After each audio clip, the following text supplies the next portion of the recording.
Hola, muy buenos días. Mi nombre es Salma Kaori Granado Zamora. Pertenezco a la Universidad Autónoma de Guerrero, Facultad de Medicina. El día de hoy vamos a hablar del capítulo número 5, Enfermedades del Sistema Inmunitario, específicamente del libro de Patología Humana Robbins, la 10ª edición. El tema a desarrollar es enfermedades mediadas por inmunocomplejos, hipersensibilidad tipo 3, enfermedades mediadas por linfocitos T, hipersensibilidad tipo 4. Mecanismos de las reacciones de hipersensibilidad. En la siguiente tabla les muestro la clasificación de las reacciones de hipersensibilidad. Como todos sabemos, tenemos 4 tipos de hipersensibilidad. Yo les voy a hablar de la tipo 3 y la tipo 4.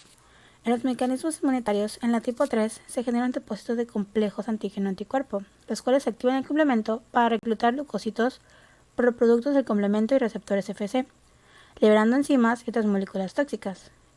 En las lesiones citopatológicas tenemos la inflamación, vasculitis necrosante o necrosis fibrinoide.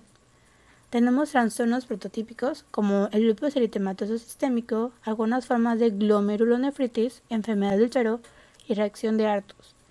En la hipersensibilidad celular tipo 4 tenemos los linfocitos T activados, la liberación de citocinas, inflamación y activación de los macrófagos, generando citotoxicidad mediada por linfocitos T. En las lesiones citopatológicas tenemos el infiltrado celular, perivascular, edema, formación de granulomas, destrucción celular, entre otros. En los trastornos prototípicos tenemos la dermatitis de contacto, esclerosis múltiple, diabetes tipo 1 y tuberculosis. Hipersensibilidad tipo 3, hipersensibilidad mediada por inmunocomplejos. Primero, ¿por qué o cuándo ocurre la hipersensibilidad tipo 3? La hipersensibilidad tipo 3 ocurre cuando existe un exceso de antígenos comparado con una reacción normal en relación a la cantidad de anticuerpos presente. Eso conduce a la formación de pequeños complejos inmunes, que no son capaces de fijar el complemento y por lo tanto no son retirados de la circulación. Los inmunocomplejos son una formación de un antígeno con un anticuerpo, que se van a formar en la circulación, los cuales van a poder depositarse en los vasos sanguíneos y van a pasar a generar la producción del complemento de la inflamación aguda. Los complejos pueden formarse en lugares donde se ha plantado anteriormente el antígeno, lo que es conocido como inmunocomplejos in situ. Los antígenos que forman inmunocomplejos pueden ser exógenos. Estos pueden ser una proteína extraña que se inyecta o produce por microorganismos infecciosos, o endógenos si el sujeto produce un anticuerpo contra antígenos propios o una autoinmunidad, lo cual va a ser conocido como nucleoproteínas. Estos inmunocomplejos nos van a generar diversas enfermedades. Algunas de ellas son mostradas en la siguiente tabla. Lupus eritematoso sistémica, glomerulonefritis postestreptocócica, panarteritis nudosa, artritis reactiva, enfermedad del suero y reacción de Artus. Les voy a mencionar 3. La lupus eritematosa sistémica va a ser generada por un antígeno implicado, el cual va a ser en los antígenos nucleares. En sus manifestaciones clínico-patológicas se generará nefritis, lesiones cutáneas, artritis, entre otras. La artritis reactiva va a ser generada por un antígeno bacteriano, por ejemplo la Yersinia. En las manifestaciones clínico-patológicas vamos a tener artritis aguda. Y la reacción de Artus va a ser generada por un antígeno de proteínas extrañas diversas. Y sus manifestaciones clínico-patológicas vamos a tener la vasculitis cutánea. Entre las enfermedades por inmunocomplejos vamos a tener una clasificación la cual va a ser enfermedades sistémicas y locales por inmunocomplejos. Primero tenemos la enfermedad sistémica por inmunocomplejos. La patogenia de la enfermedad sistémica por inmunocomplejos se va a dividir en 3 fases. Fase número 1, formación de inmunocomplejos. Fase número 2, depósito de inmunocomplejos. Y fase número 3, inflamación y lesión tisular. A continuación les voy a explicar cada una de estas. Bueno, vamos a comenzar con la fase 1, que es la formación de inmunocomplejos. La introducción de un antígeno proteico desencadena una respuesta inmunitaria que va a dar lugar a la formación de anticuerpos, habitualmente una semana después de la administración de una proteína. Esos anticuerpos se van a secretar en la sangre, donde van a reaccionar con el antígeno aún presente en la circulación y van a formar complejos antígeno-anticuerpo. Bueno, en esta formación de inmunocomplejos van a haber diferentes variables que van a determinar si la formación del inmunocomplejo lleva al depósito y a la enfermedad. Quizás la más importante entre estas sea el tamaño de los complejos. Aquí vamos a determinar que la característica principal va a ser el complejo de tamaño muy grande o los complejos con muchas regiones libres de anticuerpos IgC. FC formadas típicamente con el exceso de anticuerpos. Van a ser eliminadas estas rápidamente de la circulación por los macrófagos del vaso y del hígado, por lo que suelen ser inocuos. En esta imagen vamos a ver cómo se forman los inmunocomplejos. Como les digo, vamos a requerir del antígeno en la circulación del vaso y el complejo antígeno que va a ser el anticuerpo, que este va a ser proveniente de un linfocito B que va a proliferar la célula plasmática y que va a atravesar el endotelio para generar este anticuerpo libre en este vaso. El anticuerpo libre, al encontrar el antígeno en la circulación, se va a unir y así va a formar el complejo antígeno-anticuerpo. Bueno, vamos a pasar a la fase número 2, que es el depósito de inmunocomplejos. En la siguiente fase, los complejos antígeno-anticuerpo van a estar circulantes y se van a depositar en varios tejidos. En esta fase no se conoce del todo los factores que van a determinar si la formación de los inmunocomplejos van a dar lugar al depósito tisular o a la enfermedad, pero las principales influencias parecen ser las características de los complejos y las alteraciones vasculares locales. En general, los complejos de tamaño intermedio que se forman cuando el antígeno está en ligero exceso son los más patógenos. Aquí pues vamos a tener como característica principal que el tamaño del complejo va a ser intermedio. Aquí vamos a tener que los órganos donde se va a filtrar la sangre a elevada presión para formar otros líquidos, como la orina y el líquido sinovial, son lugares donde se concentran y depositan los inmunocomplejos. Por ello, la enfermedad por inmunocomplejos va a afectar a menudo a los glomérulos y las articulaciones. En esta imagen podemos observar cómo se da el depósito de inmunocomplejos. Ya tenemos el complejo antígeno-anticuerpo formado, pues la unión de estos antígenos y anticuerpos formando ya el inmunocomplejo, que se van a unir con el neutrófilo y van a atraparse junto con la ayuda del complemento. Bueno, por último vamos a tener la fase número 3, que va a ser la inflamación y lesión tisular. Bueno, una vez que se son depositados en los tejidos, los inmunocomplejos van a iniciar una reacción inflamatoria aguda a través de la activación del complemento y se unen a receptores para el receptor de superficie de membrana de los leucocitos. Bueno, uno de los anticuerpos que van a jugar un papel muy importante van a ser los anticuerpos IgG o IgM. Estos van a poder detectar el depósito de proteínas del complemento durante la fase activa de la lesión. El consumo del complemento durante la fase activa de la enfermedad va a reducir las concentraciones séricas de C3, lo que se puede usar como un marcador de la actividad de la enfermedad. Durante esta fase se va a dar aproximadamente 10 días después de la administración del antígeno. Y dentro de esta fase se van a generar algunas manifestaciones clínicas, las cuales van a ser fiebre, urticaria, dolor articular, también conocido como artralgia, el aumento del tamaño de los ángulos linfáticos y la proteinuria. Y cualquiera que sea el lugar en que se depositan los complejos, el depósito tisular es similar. Y en la imagen aquí pues tenemos ya todo el proceso de la inflamación mediada por el inmunocomplejo señal tisular. Ya aquí específicamente cuando ya está dado la unión de antígeno-anticuerpo, los macrófagos igualmente, ya aquí es donde se da la enfermedad.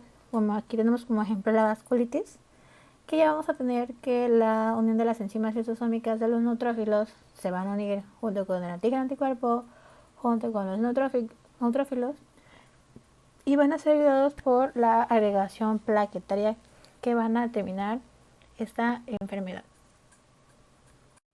Siguiendo con la enfermedad sistémica por inmunocomplejos, vamos a tener un ejemplo de una enfermedad, la cual va a ser la enfermedad del suero aguda. Esta enfermedad del suero aguda es el prototipo de una enfermedad sistémica por inmunocomplejos que en algún momento fue una secuela frecuente de la administración de grandes cantidades de sueros extraños. Esta enfermedad del suero aguda se describió por primera vez en personas a las que se le administraron grandes cantidades de suero ajeno para una vacunación pasiva. Estos individuos recibían suero de caballo con anticuerpos antidiftéricos. Pues como pueden observar en la imagen, pues generaba estas erupciones, pues inflamadas, enrojecidas, pues que no eran compatibles con el cuerpo humano. En los tiempos modernos la enfermedad es infrecuente y suele verse en sujetos que reciben anticuerpos de otros sujetos o otras especies. Por ejemplo, la globulina antitimocítica, que está en el procedente del caballo de los conejos. Estas son administradas para eliminar linfocitos T en receptores de injertos de órganos. No obstante, es un modelo informativo que nos ha enseñado mucho sobre las enfermedades por inmunocomplejos.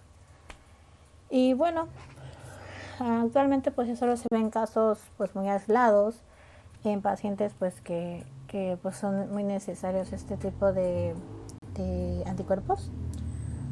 Pero pues hoy en la actualidad pues se trata de ya no utilizarlos. Dentro de la enfermedad local por inmunocomplejos vamos a tener lo que es la reacción de Arthur. Esta se va a tratar de una reacción necrohemorrágica que surge como consecuencia del depósito de inmunocomplejos en la pared de los vasos, en el que origina una vasculitis con necrosis de la pared vascular con la consecuente necrosis hemorrágica tisular. La reacción se va a producir experimentalmente por inyectar un antígeno que va a ser proveniente de un animal que ya fue previamente inmunizado. Es decir, que ya hay en la circulación anticuerpos preformados frente al antígeno.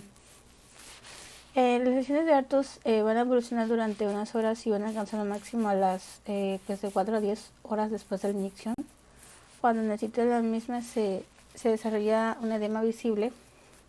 Se va a generar este edema con una intensa hemorragia y en ocasiones va a ser seguida de una ulceración. Los inmunocomplejos se forman a medida que el antígeno se difunde por la pared vascular en la zona de inyección, desencadenando la misma reacción inflamatoria del aspecto histológico de la enfermedad sistémica por inmunocomplejos. Ahora vamos a hablar de las enfermedades mediadas por linfocitos T y la hipersensibilidad de tipo 4.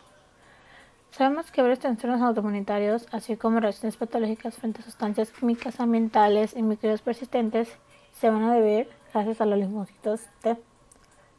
Vamos a tener dos tipos de reacciones de los linfocitos T que van a ser capaces de causar lesión tisular y enfermedad.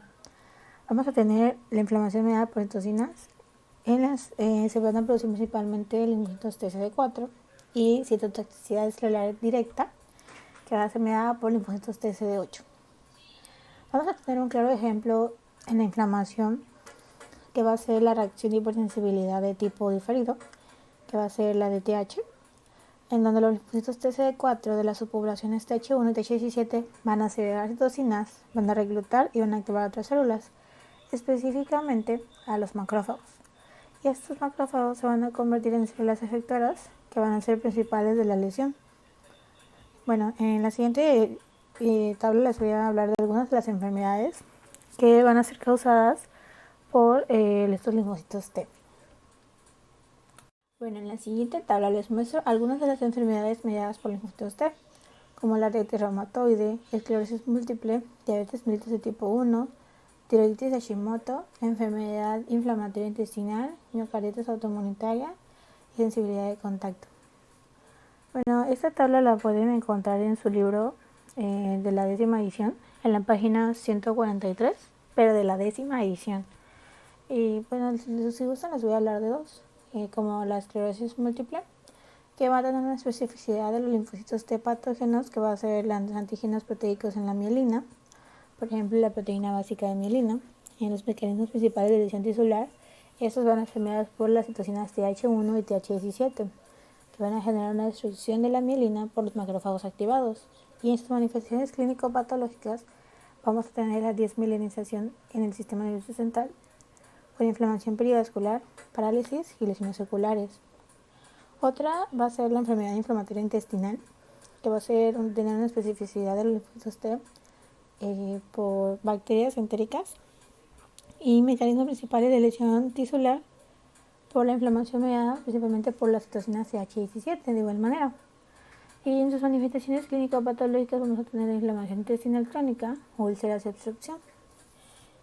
Y bueno, aquí pueden seguir viéndolas en la tabla, las demás si gustan. Bueno, en esta imagen les muestro los dos tipos de linfocitos que se dan en la hipersensibilidad de tipo 4. Primero, en la imagen A vamos a tener los linfocitos TH1, que son los CD4. A veces los linfocitos TC8, pero no se muestran como tal. Estos linfocitos CD4 van a responder a los antígenos celulares secretando citocinas que van a estimular la inflamación y van a activar a los fagocitos, o que conducen a la lesión tisular. Los linfocitos TH17CD4 van a contribuir a la inflamación, que van a reclutar neutrófilos, pero en menor grado monocitos. Y en la imagen B pueden ver algunos linfocitos T citotóxicos, que son los CD8, que estos matan directamente a las células tisulares que expresan antígenos intracelulares, mostrando como barras ahí naranjitas dentro de las células CPA, las células presentadoras de antígeno. Esas barritas naranjas que ven ahí dentro de las células, los cuadritos azulitos, esas van a ser las células presentadoras de antígeno. Que esas células presentadoras de antígeno van a proliferar para generar la destrucción celular y la lesión tisular de igual manera. Bueno, ahora vamos a hablar de la inflamación mediada por linfocitos TCD4. En las reacciones de hipersensibilidad mediadas por linfocitos TCD4, las citocinas producidas por linfocitos T inducen una inflamación que puede ser crónica y destructiva. El tipo de inflamación mediada por linfocitos T, vamos a tener la hipersensibilidad de tipo retardo o retardío. Esta va a ser una reacción tisular a los antígenos administrados a sujetos inmunizados. Esta se va a administrar en la piel de un sujeto previamente inmunizado, que va a dar lugar a una reacción cutánea que se va a hacer detectable dentro de las 24 a 48 horas, de aquí el término tardía. Aquí los linfocitos T vírgenes se activan en los órganos linfoides secundarios debido al reconocimiento de antígenos peptídicos mostrados por las células dendríticas. Aquí la hipersensibilidad mediada por linfocitos T clásica es una reacción de los linfocitos TH1 efectores, pero los linfocitos H17 también pueden contribuir a la reacción, especialmente cuando los neutrófilos son prominentes en el infiltrado inflamatorio. También vamos a tener aquí los linfocitos TH17 activados, que van a secretar citocinas, que van a reclutar neutrófilos y monocitos principalmente.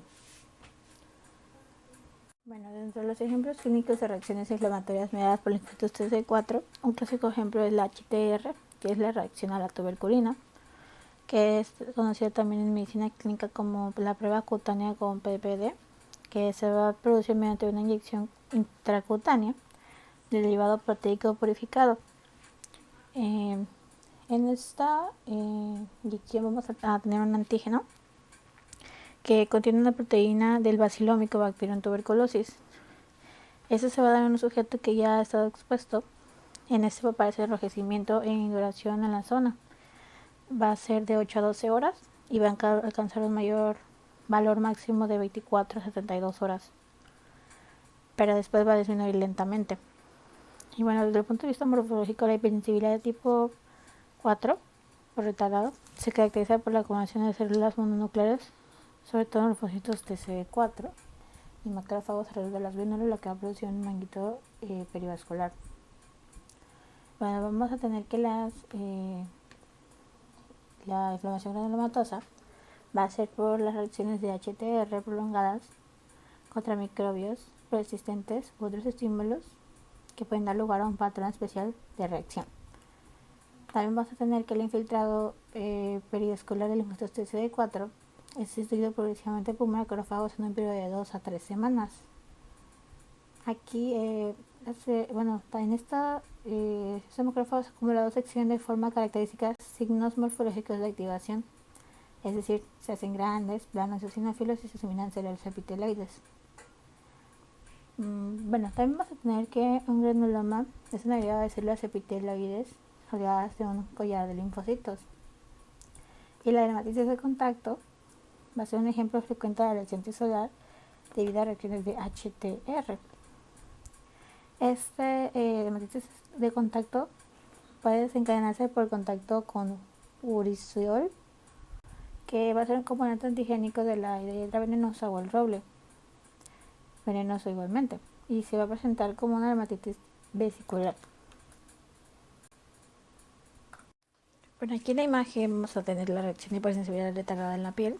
En la imagen A vamos a tener una acumulación perivascular, que es el manguito, y células inflamatorias mononucleares, que son los linfocitos y los macrófagos, con edema dérmico y depósito de fibrina asociados. Y en la imagen B vamos a tener que la tensión con inmunoperoxidasa, que va a revelar un infiltrado celular predominante perivascular que va a marcar la positividad con antígenos CD4.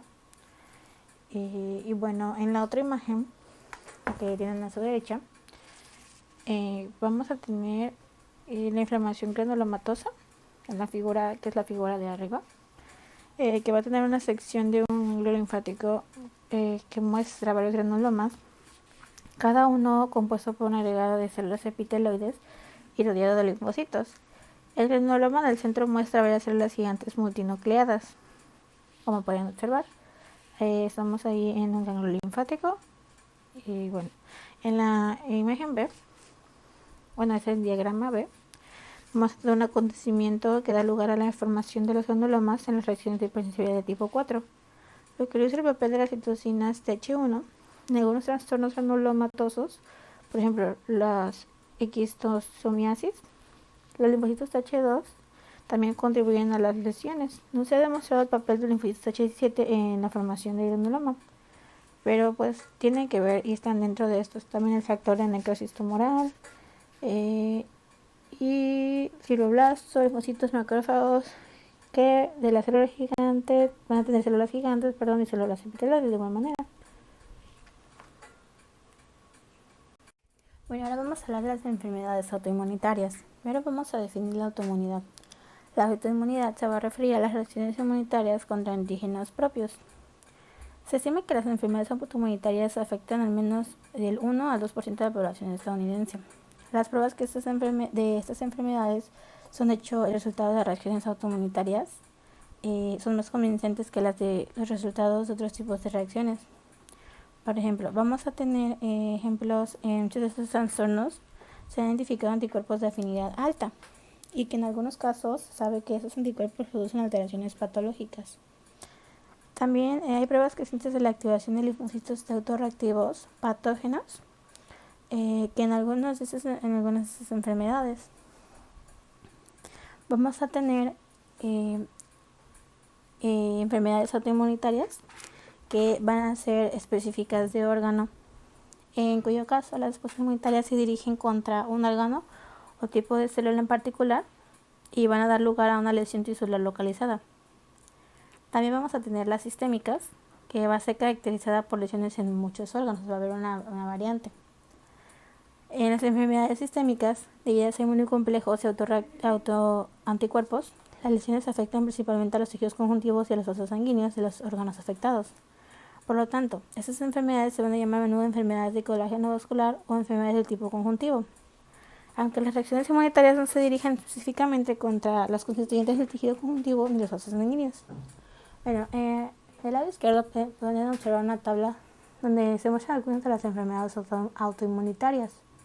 Por ejemplo, específicas de órgano o sistémicas como las enfermedades mediadas por anticuerpos, como la anemia hemolítica autoinmunitaria, trombocitopenia autoinmunitaria, gastritis atrófica autoinmunitaria de la anemia perniciosa, miastenia grave, enfermedades graves, síndrome de Goodpasture, lupus eritematoso sistémico, y las enfermedades mediadas por linfocitos T, como la diabetes mellitus de tipo 1, esclerosis múltiple, artritis reumatoide, esclerosis sistémica, esclerodermia, síndrome de Sjögren, enfermedades de posible mecanismo autoinmunitario como son las enfermedades inflamatorias intestinales, la enfermedad de Crohn, colitis ulcerosa, cirrosis biliar primaria, hepatitis autoinmunitaria crónica activada, panarteritis nodosa y miopatías inflamatorias. Las personas normales no responden, sino toleran sus propios antígenos, y la autoinmunidad se debe a un fracaso de la autotolerancia. Por lo tanto, comprender la patogenia de la autoinmunidad exige estar familiarizado con los mecanismos de la tolerancia inmunitaria normal. Vamos a hablar exactamente ahora de la tolerancia inmunitaria. Primero que nada, La tolerancia inmunitaria es un estado de falta de respuesta frente a un antígeno que se induce mediante la exposición de linfocitos específicos a ese antígeno. Pero primero vamos a definir qué es autotolerancia. La autotolerancia se refiere a la falta de reactividad inmunitaria a los antígenos tisulares propios. Se generan miles de millones de receptores diferentes para el antígeno de forma aleatoria en los linfocitos T y B en desarrollo, y no es sorprendente que durante ese proceso se produzcan receptores que pueden reconocer antígenos propios. Y bueno, dado que esos antígenos no pueden esconderse del sistema inmunitario, debe haber un medio de eliminar o controlar los linfocitos que reconocen lo propio. Y varios mecanismos trabajan en concierto para eliminar la autorreactividad y así impedir reacciones inmunitarias contra los antígenos propios. Por eso es que la tolerancia inmunitaria se va a dividir en dos mecanismos amplios, los cuales son la tolerancia central y la tolerancia periférica. La tolerancia central va a ser el principal mecanismo en el cual se va a dar la eliminación, o sea, la muerte, inducida por el antígeno de los linfocitos T y B autorreactivos, que durante su moderación en los órganos linfoides centrales, que van a ser los generadores, es decir, en el timo para los linfocitos T y en la médula ósea para los linfocitos B. En el timo se producen muchos antígenos proteicos autógenos, que van a ser propios, que son presentados por CPA tímicas. Cualquier linfocito T maduro que se encuentre con un antígeno propio sufre apoptosis, un proceso se llama eliminación o selección negativa. Y los linfocitos T que complementan su maduración están por tanto desprovistos de los linfocitos autorreactivos. Bueno, vamos a tener un avance que ha sido de identificación de una proteína, que es la llamada proteína aire. Esta va a ser un regulador inmunitario. Esta va a estimular la expresión en el timo de algunos antígenos propios restringidos a los tejidos periféricos, y es por ello crucial para la eliminación de linfocitos T maduros específicos frente a estos antígenos. También vamos a tener que los linfocitos B maduros van a ser reconocidos, van a reconocer antígenos propios con elevada afinidad en la médula ósea, que esos también van a morir por apoptosis. Otros linfocitos B autorreactivos, estos no van a ser eliminados, sino que sufren una segunda ronda de reordenamiento de los genes del receptor para el antígeno y después se expresan nuevos receptores que ya no son autorreactivos, conocido como un proceso llamado edición del receptor. Bueno, ahora vamos a hablar sobre la tolerancia periférica. La tolerancia periférica se va a basar en 4 principales mecanismos, los cuales van a ser la energía, la supresión por linfocitos T reguladores, la eliminación por apoptosis y los antígenos ocultos. Vamos a iniciar por la energía. La energía se refiere a la inactivación funcional en lugar de la muerte de los linfocitos que induce el encuentro con antígenos bajo ciertas condiciones. Como se ha descrito, la activación de los linfocitos T requiere 2 señales: el reconocimiento del péptido antigénico asociado a moléculas del CPH en la CPA y un grupo de segundas señales coestimuladoras, por ejemplo, a través de moléculas B7. Estas van a ser proporcionadas por la CPA. Si no se producen señales coestimuladoras o si se une a su ligando un receptor inhibidor situado en el linfocito T en lugar de un receptor coestimulador, cuando la célula se encuentra con un antígeno propio, el receptor del linfocito T se hace anérgico y no responde al antígeno. Como las moléculas coestimuladoras se expresan en baja cantidad o nada en absoluto en la CPA, que representan antígenos propios, el encuentro entre linfocitos T autorreactivos y antígenos propios en los tejidos puede dar lugar a la anergia.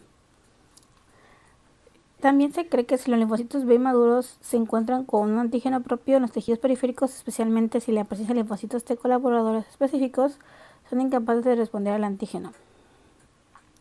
Ahora vamos a hablar de la supresión por linfocitos T reguladores. Aquí nos dice que una población de linfocitos T llamados linfocitos T reguladores actúa evitando reacciones inmunitarias contra antígenos propios. Los linfocitos T reguladores mejor definidos son los linfocitos CD4, que expresan cantidades altas de CD25, la cadena alfa del receptor para la interleucina 2 y un factor de transcripción de la familia de cabeza de horquilla, estos llamados FOXP3, son necesarios para la interleucina 2 y FOXP3 para el desarrollo y mantenimiento de los linfocitos T reguladores CD4 funcionales.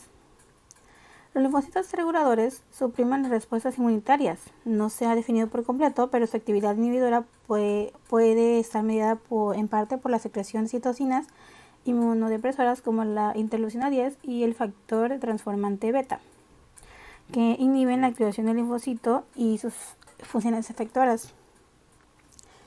Vamos a tener también ahora la eliminación por apoptosis. Los linfocitos T que reconocen antígenos propios pueden recibir señales que promueven su muerte por apoptosis. Se han propuesto dos mecanismos de eliminación de linfocitos T maduros, basados principalmente en estudios realizados en ratones. Se ha propuesto que si los linfocitos T reconocen antígenos propios, aumentando un miembro proapoptósico de la familia BCL2, llamado BIM, que desencadena la apoptosis por la vía mitocondrial, vamos a generar otro mecanismo de apoptosis que tiene que ver con el receptor de la MOTFAS, que es un miembro de la familia del receptor para el factor de necrosis tumoral, que puede unirse a su ligando expresado en la misma célula o en células vecinas. Y por último vamos a tener lo que son los antígenos ocultos. Estos van a ser llamados ocultos o secuestrados. ¿Por qué? Secuestrados del sistema inmunitario. Porque los tejidos en los que se localizan estos antígenos no se comunican con la sangre ni la linfa. Por eso se llaman así de ocultos o secuestrados al no tener comunicación con estos dos. Como resultado, a no ser que se liberen en la circulación, esos antígenos no inducen respuestas inmunitarias y son prácticamente ignorados por el sistema inmunitario. Y pues se cree que este es el caso de los antígenos, de ciertos antígenos, los cuales se van a encontrar únicamente en ciertas partes del cuerpo, como lo son los testículos, el ojo y el encéfalo, los cuales se van a llamar lugares con privilegio inmunitario, porque los antígenos localizados en estos lugares tienden a estar aislados totalmente del sistema inmunitario. Ahora vamos a hablar sobre los mecanismos de autoinmunidad.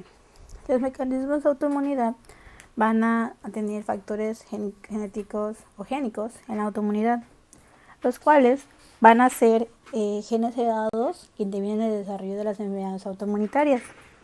La mayoría de las enfermedades autoinmunitarias son trastornos multigénicos complejos y pues actualmente hay pruebas abundantes de que los genes heredados intervienen en el desarrollo de esas enfermedades autoinmunitarias. Los mecanismos de la autoinmunidad van a ser dadas por ciertas características, las cuales van a ser principalmente tres. La primera van a ser las enfermedades autoinmunitarias, las cuales van a tener tendencia a descorrer en familias y va a haber una mayor incidencia de las mismas enfermedades en los gemelos monocigóticos que en los disigóticos. Por eso es que estos factores génicos son muy importantes en cuestión de la familia, porque van a prevenir, se van a poder dar degeneración. Después vamos a tener las varias enfermedades autoinmunitarias que van a estar ligadas al locus del HLA. Especialmente en los alelos de la clase HLA-DR y HLA-DQ. La frecuencia de una enfermedad en los sujetos con un alelo particular del HLA comparada con la de los que no son heredados a ese alelo se llaman cociente de probabilidades o riesgo relativo. Después vamos a tener lo que son los estudios asociados pangenómicos o GWAS y los estudios de ligamiento de familias. Estos estudios de ligamiento de familias han revelado que muchos polimorfismos génicos se asocian a diferentes enfermedades autoinmunitarias. Algunas de estas variantes génicas son específicas de ciertas enfermedades, pero muchas de las asociaciones que se observan en múltiples trastornos, estos indican que afectan a mecanismos generales de la regulación inmunitaria y la autotolerancia. Pero pues no se ha establecido el mecanismo por el cual la mayoría de estas variables génicas contribuyen a una enfermedad autoinmunitaria particular, pero pues son las características que determinan esos mecanismos de las enfermedades autoinmunitarias. Ya por último vamos a tener lo que es el papel de las infecciones, de la elección antisolar y de otros factores ambientales. Vamos a tener principalmente tres características que van a dar a papel a estas infecciones o esas lesiones, los cuales van a ser, por ejemplo, los virus y otros microbios, los cuales los virus y microbios pueden compartir epítopos con reactividad cruzada con antígenos propios y por ese motivo las respuestas inducidas por el microbio pueden extenderse a los tejidos propios, que esos tienen un nombre. Este fenómeno se va a llamar mimetismo molecular. Y bueno, un ejemplo muy claro de la reacción cruzada inmunitaria patogénica es la cardiopatía reumática. Aquí se da una respuesta de anticuerpos contra los estreptococos, que muestra una reactividad cruzada con antígenos cardíacos. Se desconoce si el mimetismo participa en las enfermedades autoinmunitarias más frecuentes, pero sí en esta. También tenemos lo que son las infecciones microbianas, que son la necrosis tisular resultante y la inflamación puede estimular la expresión de moléculas costimuladoras en la CPA en el tejido, lo que favorece así una ruptura de la tolerancia al linfocito T y su consiguiente activación. También vamos a tener lo que es la presentación de antígenos tisulares, que estas pueden estar elevadas por varios cambios ambientales. Uno de ellos es la radiación ultravioleta, que esta causa la muerte celular y puede llevar a la exposición de antígenos nucleares, que desencadena respuestas inmunitarias patológicas, como por ejemplo en el lupus.